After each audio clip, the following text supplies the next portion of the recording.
Jemput memenangkan ice cream podcast. Tidak sah kalau tidak. Itulah saya pun tadi sebenarnya tertanya-tanya. Lambat betul Lambat es krim dia keluar.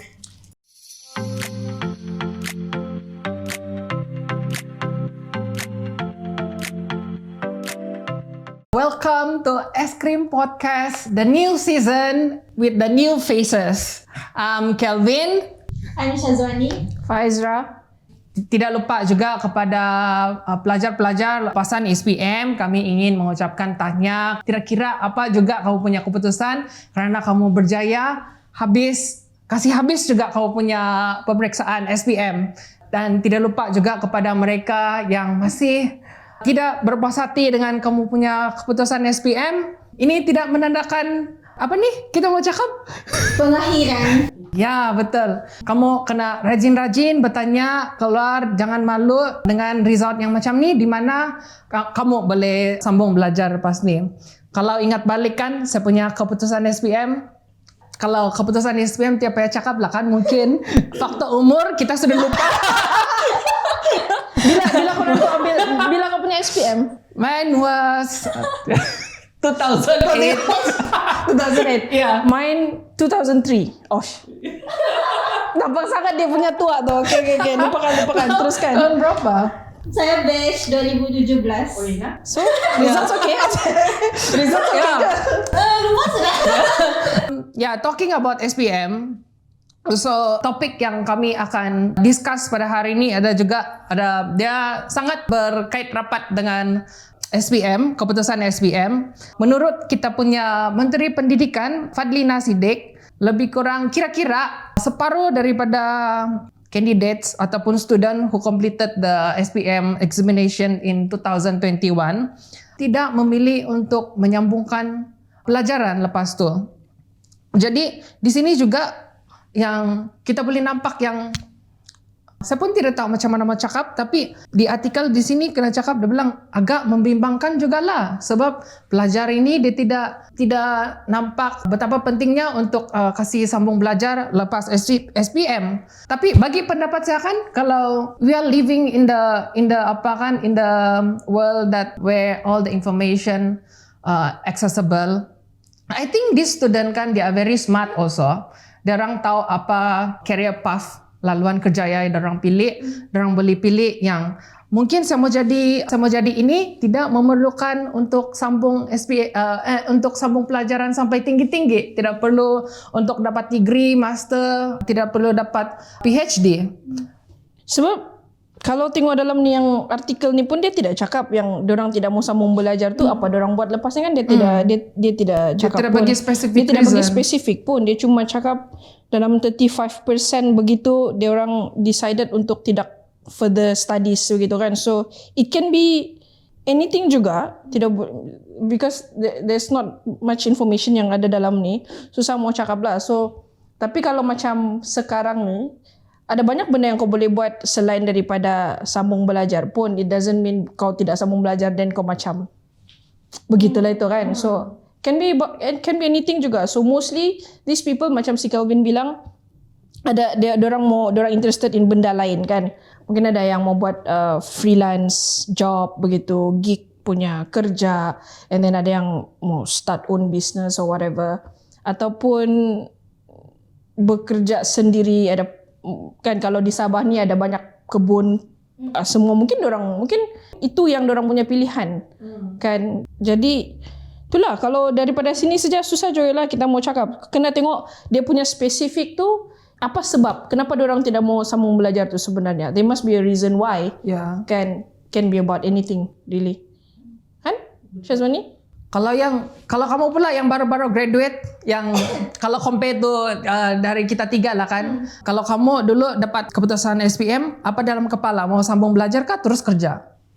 Kalau pengalaman masa saya ambil SPM, memang saya fokus untuk sambung belajar lah. Memang itu yang ditekankan oleh keluarga saya sendiri. Tapi berdasarkan kalau dari my circle of friends, kawan sekeliling, kebanyakan memilih untuk tidak sambung belajar disebabkan faktor kewangan. Bagi dia orang melanjutkan pelajaran ke peringkat yang lebih tinggi itu bukan dia orang punya keutamaan. So macam Miss Faizal ada cakap tadi, dorang lebih prefer ataupun dorang punya keutamaan adalah untuk Terus jadi kerja. Terus make bekerja. money macam tu, untuk sara hidup dorang, sara hidup keluarga. So pelajaran tu bukan keutamaan dorang lah, and maybe also because they were raised to focus ataupun prioritize anything other than education. Tidak semestinya semua anak dalam keluarga tu keutamaan dorang adalah fokus untuk sambung belajar ke peringkat yang lebih tinggi. Saya rasa lain keluarga, lain cara dorang membesarkan anak dorang lah. Mau dorang bertumpukan kepada melanjutkan pengajaran ke peringkat yang lebih tinggi, ataupun mungkin dorang boleh start dia launch their own business, buat business sendiri supaya dorang boleh start terus buat make money macam tu. Ya, kau cakap pasal apa ni, masalah keuangan begitu kan. Sebab kalau to be frank, kau sambung belajar, kau ambil PTPTN, habis belajar, and then lepas tu tiada kerja, sama juga kan daripada kau habis SPM, regardless of your results, and then kau buat. So, sekarang semua orang macam, bagus lagi saya jadi Grab driver ataupun buat apa ni yang macam apa tu yang food delivery apa benda semua, sebab saya boleh make more money. Saya dapat gaji straight away daripada saya pergi belajar lagi, and then ada hutang lagi PTPTN, and then in the end lepas 3-4 tahun kerja tiada. Ataupun kerja kau punya hutang. kau punya gaji pun macam begitu saja kan. So sebab ada orang fikir buat apa ni, kerja-kerja gig yang food delivery e-hailing ni lagi lumayan. So itu yang juga saya rasa dia punya sebab kenapa orang mungkin yang muda-muda ni lebih tertarik untuk buat duit lah. Kan sebenarnya. Betul. So it's important juga macam kita mau tengok ini faktor kenapa tidak mau sambung belajar dari berbagai sudut. So yang kamu punya pendapat ini dari yang sudut-sudut lain lagi kan. Tapi saya terfikir juga kan, kalau tiap-tiap tahun berterusan macam ni, dia punya number berterusan pelajar semakin meningkat. Ya, semakin meningkat. Lepasan SPM dia tidak mau sambung belajar sudah. Jadi long term consequences untuk negara kita dan juga ekonomi. So saya terfikir juga macam kalau dia tidak mau sambung belajar, makin kurang lah kita punya pekerja profesional kan di negara ini. And then lepas tu kan kita kena supply pekerja profesional daripada negara lain. Daripada luar, ya. So macam mana tu? Syazwani macam mana tu? Dia ada pro and Syazwani yang paling baru kan di sini kan. So macam what do you think? Kalau dari pendapat tu, and kita refer artikel ni, actually it's a very subjective lah. Dorang tidak mau sambung belajar tu, apa dorang buat instead of sambung belajar. Kalau dorang macam kerja in non-professionals macam cashier ataupun part-timer lain yang non-professional and stick to the jobs instead of pursuing their education into a higher level, I think it's alarming lah, because macam you mentioned earlier, in a long-term consequences kita akan kekurangan tenaga kerja profesional. So if the article is referring to students not pursuing into higher education because they are pursuing into a non-professional jobs, I think it's because of awareness itself lah.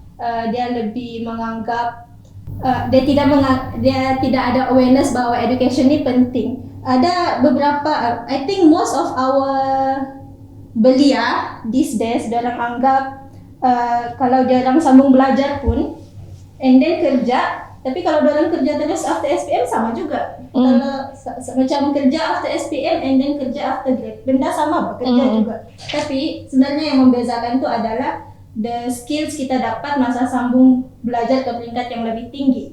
Memang dua-dua bekerja, tapi satu ada higher skills, tapi satu ada low ataupun semi skills. Itu yang beza dia, and maybe dia orang tidak ada awareness about that lah pada pendapat saya. That's good opinion. Awareness lah. Awareness, yang di sini kamu punya point di sini tidak ada awareness. On how the education can It's actually very benefits important. them. Yeah. Walaupun kamu kalau lepas SPM kamu kerja berniaga saja, tapi it's really important also you can apply the kau boleh ambil program business, you can apply to your juga kan. Ya, so sekarang ni pun banyak juga kursus-kursus yang yang kalau pasal bisnes ada banyak kursus-kursus keusahawanan, ada banyak juga kursus kemahiran. So options tu berbanding dengan zaman saya lah yang beberapa tahun yang lepas, dari beberapa tahun yang lepas dia punya option masa tu kurang. So regardless of your results, walau macam mana pun you have to, in order for you to progress begitu kan, kau mesti juga kena sambung belajar. Tapi zaman sekarang, zaman kau lagi nampak sangat muda dia ni, ada banyak options kan. You can go to uni for formal education, but outside pun ada banyak kursus-kursus kemahiran yang boleh bantu kau untuk elevate diri kau sendiri. Elevate dia selingan sekejap. So kalau in the long term pun, macam si Kelvin bilang, kalau benda ni berterusan setiap tahun, makin lama nombor tu makin meningkat, angka tu makin meningkat, what's going to happen kan? So I think again we have to look at this from a different perspective. So meaning looking at the demands for jobs and things like that.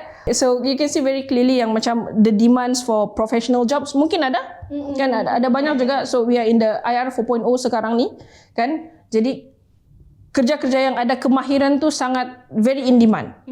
You can get the kemahiran-kemahiran tu not only from uni tau. From outside of uni pun ada banyak kursus-kursus yang ditawarkan yang kau boleh ambil dan kemudian kau apply itu kemahiran tu for the jobs. Contoh paling dekat is tech lah, software development. Kalau software development, you don't necessarily have to go to uni to learn the skill. Kan? So you can learn from anywhere online, sebab kita ni memang sangat very online sekarang, online, ataupun you can go to akademi-akademi luar yang juga tawarkan kursus-kursus begini. So ini bukan mau promote, but if let's say kursus-kursus begini pun sudah banyak ditawarkan dalam masa yang pendek berbanding kau pergi universiti lama ataupun kau belajar sendiri, you have the skill, you can apply for jobs untuk yang menggunakan kemahiran itu. So kau boleh shorten the period untuk daripada pergi uni 3-4 tahun, kau belajar mungkin 3-6 bulan, then you are in the job market. Sama juga. Kan? That's why again I said the numbers sini dia tidak cakap alternative for these people, where do they go? Kan dia terus mati di sana, they don't want to further studies, but what's the reason? It's not clear in this article. It can be anything. They want to launch business, they ambil kursus-kursus kemahiran yang pendek-pendek punya and then terus pergi job market. It doesn't say di sini kan. So for me to say the numbers is alarming at this point of time, tidak jugalah. Again, we have to look at the laporan secara detail and then baru kita boleh komen juga kan sebenarnya. But if let's say dia cakap okay, these people yang 100 lebih ribu orang ni tidak sambung belajar and then they just stay at home, then it's worrying lah kan. So what's going to happen in our country kalau kita tidak ada talent yang berkemahiran tinggi yang boleh ambil kerja-kerja profesional kan, then kita akan jadi how do we progress as a country kalau kita punya talent pun semakin lama berkurangan dan kita terpaksa import daripada luar. Then yang itu to me it's worrying, but at this point of time with this article sejak dia susah juga lah mau cakap kan. Talking about Syazwani ada mention about the high skill job and low skill job. There is another article which is from the Star also on the 6th June kena kasih keluar, which the titles graduates too good for their jobs. It says that some university graduate in Malaysia have more qualification than what their jobs required. This happened because there are more graduates but not enough suitable job opportunity for them. So these well-educated individual end up working in the job that don't use dorang punya skill and actually make them happy lah. So have you ever come across in the situation where do you see in your circle of friends was overqualified for job? Saya kata ya. Yeah, it's an open question. It's a good question. I'm looking at one right now. Ada orang tu dia bukan belajar computer science ya sekarang. Tiba-tiba jadi host di sini. Apa cerita kau? Cuba cer. Yeah, why are you here? Kau tanya-tanya, cakap diri sendirilah. Oh yeah, I didn't realize. Okay, yeah, I studied computer science, but then tapi dulu kan saya punya situasi lain. Saya main pilih course saja. I thought computer science is macam like buat grafik. Okay, kita punya director ini lah tidak cukup information. Terus main jam saja, ambil saja tu course, and then I end up I don't like the course, but I'm surprised I managed to complete the computer science punya course juga lah. But after I graduate, saya tidak kasih continue sudah buat apa yang saya belajar. So I end up kerja yang lain, totally different. Yeah, so maybe because okay, I'm looking at the same article kan, Kelvin. Yeah. So now dia bilang di sini, so ada graduates yang end up working in, okay, there's a list here. Dia bilang dia working as factory hand, building cleaner, sales assistant.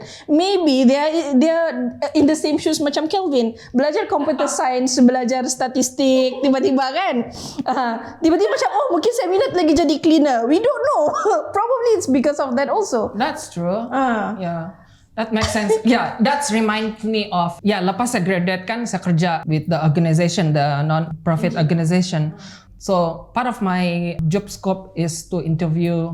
Saya kena bagi task to jaga ni scholarship bah. So every scholarship kami bagi, we have to do the screening. So all the student yang apply for the scholarship kan, yang mau masuk pergi university. So saya tanya lah, so kalau kau apply masuk university kan kau ada kena bagi 3 pilihan. So pilihan 1, 2, and 3. So one of the questions saya akan tanya, kenapa kau pilih ni course? Kau minat ke tidak? So I think most of them jawab yang ini actually bukan saya punya pilihan pertama.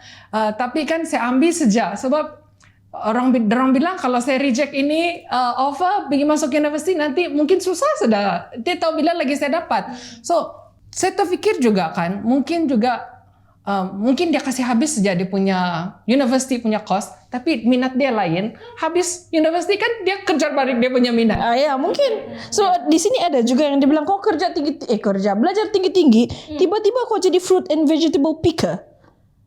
Tidak salah kan sebenarnya. Mungkin dia bilang, oh saya minat mau jadi yang di dalam pertanian, mau petik-petik buah. So, itulah kita tidak boleh kasih salah juga.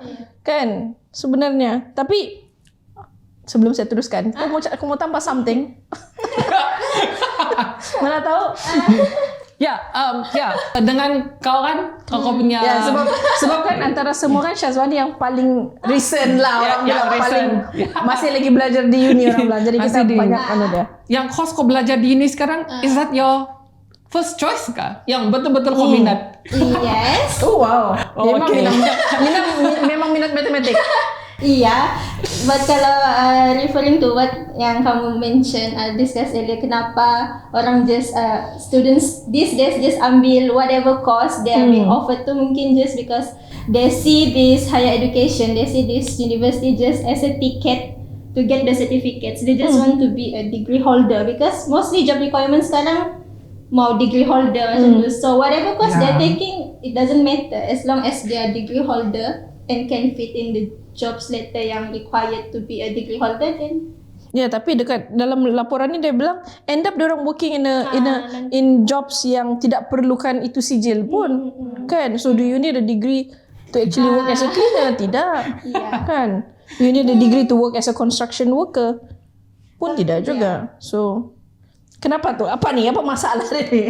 Kalau yang tu based on experience, sebabkan after graduate ni kita macam di pressure untuk cari kerja untuk immediately. So maybe while waiting for kerja yang high skills yang match our qualification, dia temporarily masuk terima kerja yang maybe macam factory tu, just to feel in, dan tidak mau membuang masa. Oh, okay. So while waiting for jobs yang betul-betul suit their qualification, they just ambil apa-apa kerja yang available, so that in the waiting period tu dalam tidak buang masa. At least they're making a progress to make some money for future saving macam tu.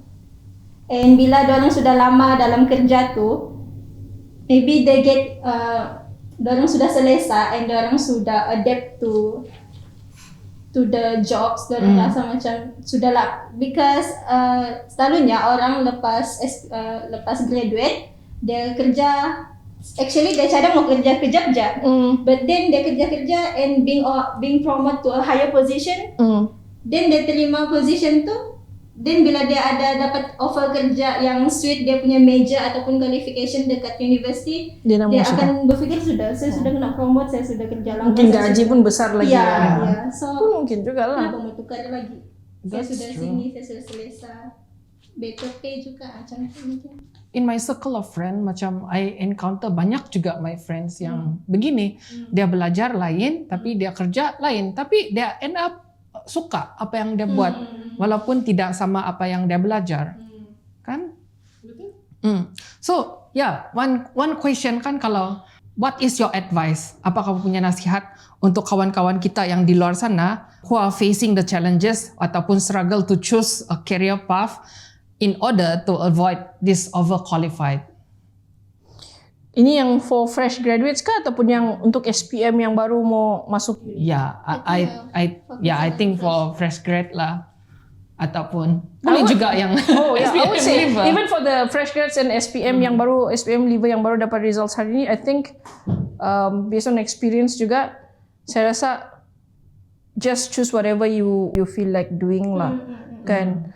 Sebab yalah, macam semua orang di sini, saya rasa most of us pun belajar something else in uni, tapi we end up doing something else altogether. Yeah. So it doesn't matter what you study. If you're interested in mathematics, for example, macam Syazwani kan, and then you really want to pursue that career after that pun bagus.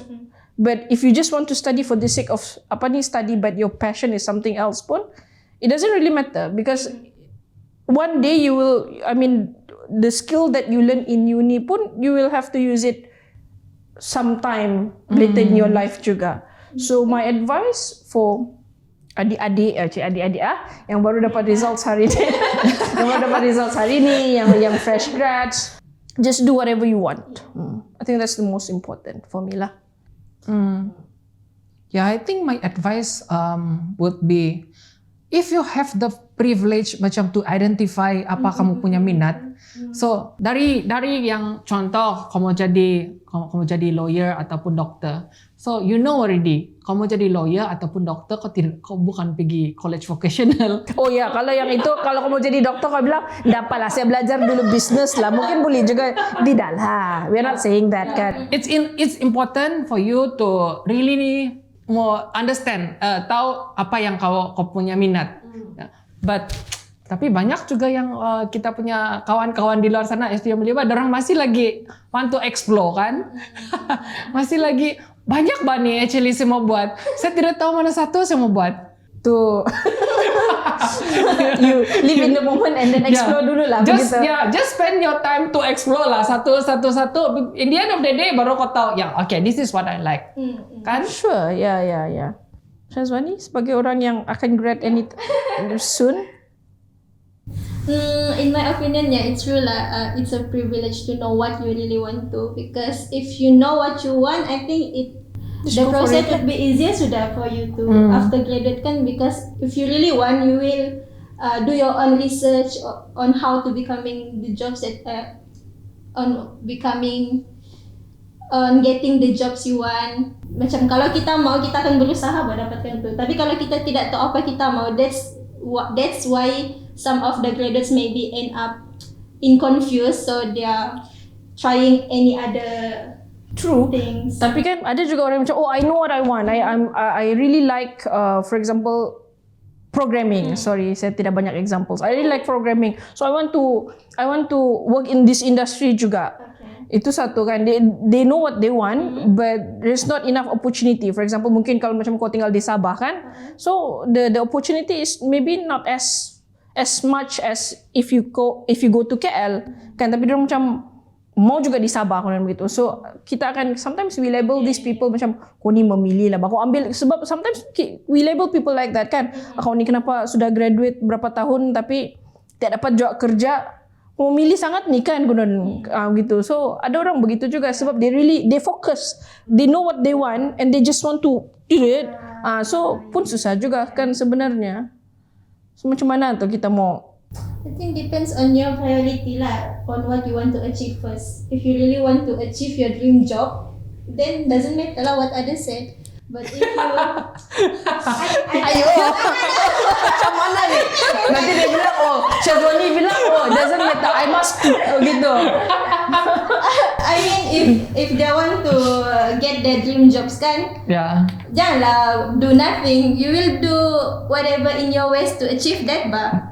This regardless of what others said. But if your priority is not to achieve the jobs, maybe you should try something else if you cannot achieve the jobs that you want. Ya, saya boleh add on sikit lah. Mungkin sebab macam okay lah, they focus, they want to do this apa kan. Tapi I think one thing we have to realize, sekarang ni industri ni tidak macam zaman saya yang 20 beberapa tahun yang lepas. Sebab sekarang ni dia punya the market is very, orang bilang kompetitif bah. Semua orang ada degree. Betul. So what makes you different? Kan kalau saya interview 10 orang tu mengkali ada degree juga. Results pun mungkin lebih kurang sama. So you have to, if you really okay, let's say kau bilang kau mau jadi programmer ke apa kan, you have to work a lot more dan add on kau punya skills juga to apa ni, be different supaya macam kau stand out. Yeah. Sebab kau punya unfortunately for apa ni sekarang ni, yang yalah kesian lah generasi sekarang kan, diorang bukan, they not only have to compete with apa ni the local universities in Malaysia, but they also have to compete with apa ni people from outside of Malaysia, especially if let's say you want to go overseas and things like that kan.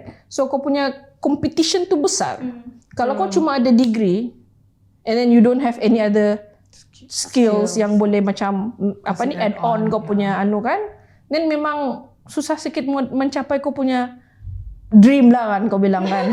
So dream job. Betul. So you, unfortunately we are living in a world where yang sekarang ni you need more than just kau punya academic qualification. So kalau saya jadi majikan pun saya mau cari juga orang yang macam apa yang selain ini dia boleh buat, apa lagi ekstra dia boleh buat.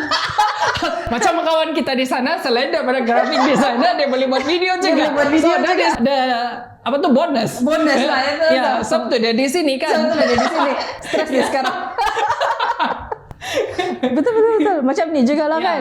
Dia belajar math, tiba-tiba kau pandai buat video, okey ngam kau dalam TikTok untuk apa, begitulah. So that makes you attractive lah to the employers. Learn banyak skills to make you stand out. Ya. Okay. Conclusion sudah tu. Jadi bila kita mau break ni? Ya. Take a break. Ice cream dulu. Ini kan ice cream podcast. Ya. Mana ice creamnya? Sabar, dia patutnya tutup lah bilang, okay, we want to take a break. Okay, dah apalah. We want to. Okay, want to take a break? Makan ice cream dulu. Memakan ice cream podcast. A few minutes later. Jemput. Memenangkan ice cream podcast. Tidak sah kalau tidak. Itulah, saya pun tadi sebenarnya tertanya-tanya. Lambat betul Lambat ice cream dia keluar. Dia memang Ini bukan product placement. the staff the show memang lambat sikit masuk. Fashionably late orang Ya. bilang. Okay, sambung. Okay, sambung ko dah. Okay, next. Keras pula. Okay, seriously ini bukan product placement dah. Kalau mau buat product placement boleh kontak ini. Boleh kontak dia. Syazwani. Kenapa producer di sini ya? Itulah tadi si Kelvin sebenarnya dia tidak introduce properly. Ini Syazwani is our producer. Ya. I should be working behind the Kelvin sebenarnya kami punya host. Saya punya role saya tidak tahu. Placeholder. Yang main terjun punya Itulah tu. producer. Tapi dia pun excited juga kan? Itulah tu. Kau pun excited juga kan? nah ada. Okay. Jadi kita makan sejak ni ataupun kau bercerita lagi? Okay. Sambil makan kita boleh bercerita. Baik. Tapi kesian lah kan kau bawa 3 saja kan. Kau tahu kah? Dalam bilik ni ada 4 orang sebenarnya. Boleh ambil sendiri. Yeah. So yeah, we continue lah our topic kan. Boleh, so, Bab. Memandangkan kita ni social media savvy, jadi kita guna banyak juga social media punya platform. So when I go through the the news also kan, macam ini juga yang macam it's very close to my heart. Because this one is the platform yang kita guna hari-hari, which is Telegram. Kalau kamu aware, ada baca newspaper, which is this one yang saya dapat di Daily Express 6 June. In the recent article called Malaysia to ban Telegram, drastic action to tackle cyber threats. It says that Malaysia is planning to ban the messaging apps Telegram. The Malaysian Communication and Multimedia Commission's MCMC wants to do this to deal with cyber threats. So the reason behind the ban is that Telegram is being used to spread harmful content and also help with the illegal activity. I'm not sure what the illegal activity, but the MCMC thinks that banning is necessary to keep the country safe and protect people from cyber threats. So, can you believe that Malaysia is considering banning Telegram to tackle the cyber threats? Meaning, sudahlah kita punya grup kerja. Because we are using Di chat kita lepas dulu. Ada bagus kita guna WhatsApp lah saya. yeah, how this will be impact to the country kalau betul-betul lah kena Kalau ban. lah, kalau saya, if Malaysia wants to ban Telegram, ban lah. As simple as that kan, bukankah? How, will it impact the country so much? I don't think so. Sebab the question is, apa dia punya kesan kepada negara kalau saya nak nampak buka si Kelvin host dia begitu lah kawan. Begini-gini kami ni. Yeah. The question is apa kesan terhadap negara kalau Malaysia, kerajaan Malaysia ban Telegram? Tidak sangat banyak ada kesan pun kan sebenarnya. Pasal we have other social media chat platform WhatsApp. Paling banyak digunakan iMessage. Long time ago BlackBerry Messenger tu lah. Tapi you have to look at dia punya the reason for the banning of Telegram ni. Because this article, the one yang I read ni, dia bilang the ministry is considering to ban Telegram is because Telegram is unwilling to cooperate. Kan dia bilang with the government to tackle scams, blah blah blah, and illegal something activities. And then Telegram pula cakap they refuse to cooperate with the ministry because they don't want to participate in any form of political censorship. So without looking at the statement in details, kalau diorang ada tu, kalau dia bilang di sini any form of political censorship, tapi dia tidak explain further pun what kind of political censorship they are talking about, because ministry bilang we want to tackle scams, we want to tackle illegal activities, and Telegram is claiming that this is a political censorship. Ada dua benda yang berbeza di situ. One is trying to do something to prevent something bad from happening. One is claiming that the government is actually pressuring them to follow whatever yang dorang bilang. Okay, so it's a political thingy. Yeah, so then again, going back to the original question, memberi kesan tidak sangat. But to Telegram, to ministry, mungkin ada benda lain yang actually they do not share with the public. But in general, even if you are banning Telegram for the purpose of tackling illegal activities, you can do that also with Facebook, WhatsApp. Even WhatsApp pun kau banyak kena scam daripada WhatsApp saja. So it's not only Telegram. So if you want to ban Telegram because they are promoting the platform doesn't do much to prevent illegal activities, it's this you can say the same thing for WhatsApp pun, for Facebook. So if we ban Telegram, then should we ban other social media? That's true. When I read this also kan dia mau ban Telegram. My personal view, my personal experience. Selama saya guna, if compared to the other messaging app, memang Telegram saya guna sikit lah, unless for work purposes only. But tapi kan kalau my experience, tidak pun I encounter all this di Telegram. Any of you encounter kah? But yang the green one itu yang paling selalu saya dapat yang congratulations, you win this you have to click this link if you want to claim your and then ada banyak lagi job offer semua. This is so suspicious. So if the government want to my opinion kan, they should do the same also For other platforms. Yeah. This is not unfair for Telegram. Yeah. So I mean, I also use Telegram only for work. So I don't follow. I don't join other groups yang dalam Telegram banyak-banyak tu kan. I don't have that. I only have work groups saja di dalam Telegram tu. The same with why are we blocking the name of the other platform? So are we not allowed to say the other name? Boleh ba kan? I'll just say lah apa bisa. So even for WhatsApp, I choose what groups I want to be in. Kan? So I just don't go randomly masuk mana-mana group of people. Even I in the setting I make sure that no one can simply add me to any groups. So at the end of the day, I think it's up to you how you want to not control, not juga behave, but how do you, what's the right word for the macam mana?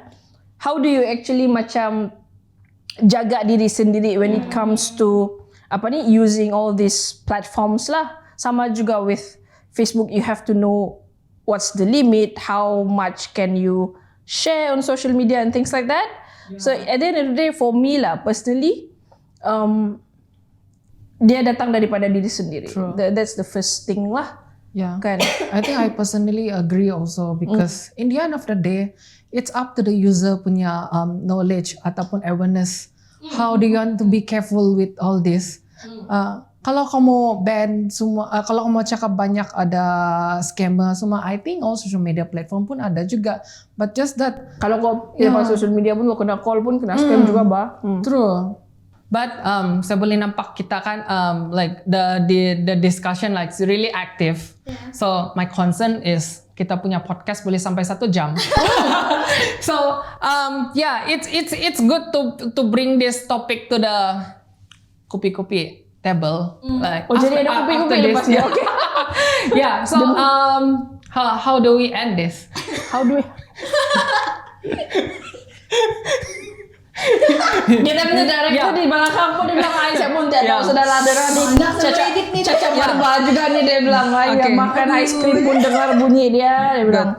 So if you for the listeners out there, for our friends, if you feel like macam our discussion sini based on our own knowledge, our own experience. We are not very expert to talk about the education and social media platform. So this is just a platform for us to to share ideas and everything. So if you have something like you would like to add on, please comment down below.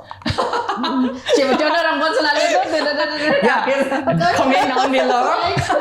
If you feel like this discussion also helpful for the other people, you don't want them to miss this discussion yang so please share also to them. And please subscribe, don't forget. Yeah, of course subscribe, follow, like, semua. Satu di sini. Yeah. So we will see you again in the next episode. Hopefully you'll see again the same faces. Promo dia mau buat diri sendiri, oke. Okay, bye.